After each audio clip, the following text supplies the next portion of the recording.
I like to share my story to motivate other people because I think that I became who I am because of motivation from the people around me and that I was being that how successful I became. Mm-hmm. So in part of me I had like this is something my family doesn't like to talk about, but in other parts this is the part of my life and my story that made me who I am.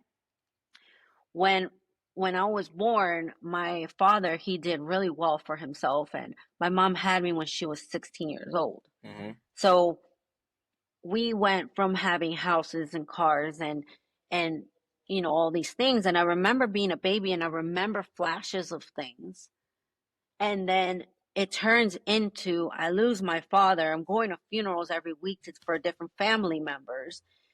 I'm going into, we keep moving apartments. Every apartment we go to gets broken into and our stuff gets stolen. And one instance I was in the apartment while somebody was trying to break in. Mm. And then I see we lose everything. And then we come to Miami and we don't talk to anybody. So Mm-hmm. there was a lot of confusing times for me, but within that, I saw my biggest motivation, which is my mom. I Right. saw my mom have everything and start from zero. Like, how do you go? You have your houses to now we're living in apartments to now we're living in a motel in Miami. And I'm asking her, like, why is there mirrors on the roof? Right. Um, but I saw my mom rebuild herself.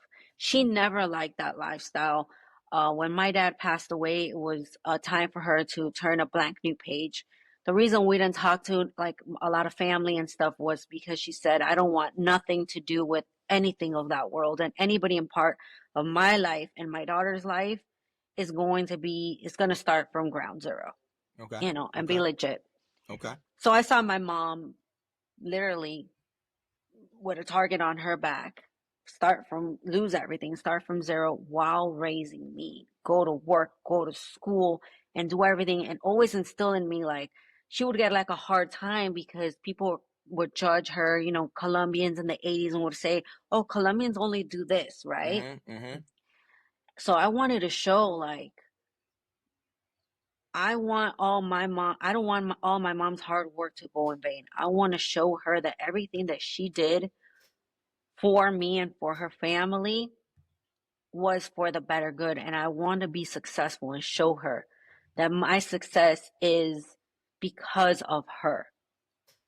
So, And yeah, I think that's what was like really changed my mind into doing Cartel Crew and trying to like speak about that side.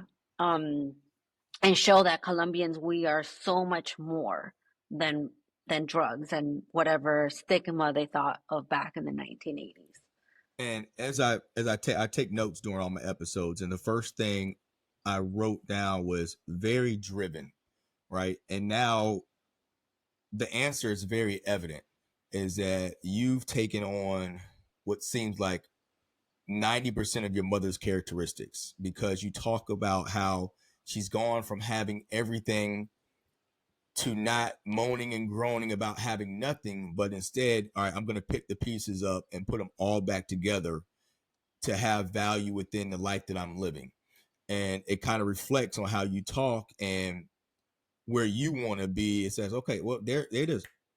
It's just like a light bulb went off. That's where she gets her drive from. Is at a young Mhm. age, she saw her mom do it. Would I be correct Oh in yeah. saying? Why? Yep.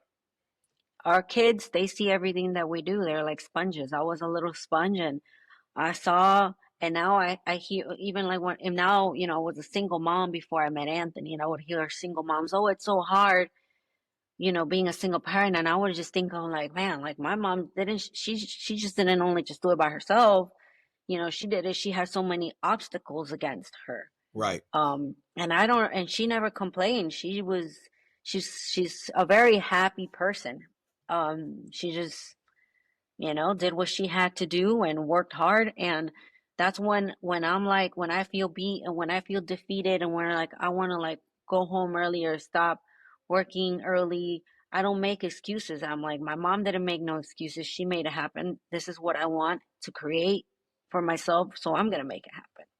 Well, speaking of successes and failures, you've had at least one success in having your own tattoo shop, correct? Yes. All right. Talk to me So about, yep, go ahead. You got it. after when I was an Ink Master, I had a private studio. And after Ink Master, we opened up a bigger studio with a partner. The partner ended up moving out of town. So Till the End Tattoos was created. I've had it for about 9 years now. But now that I'm in Tampa and I just got Hey, married, the hey, plan is I have in the works opening a second location here in Tampa that's under absolutely. construction currently.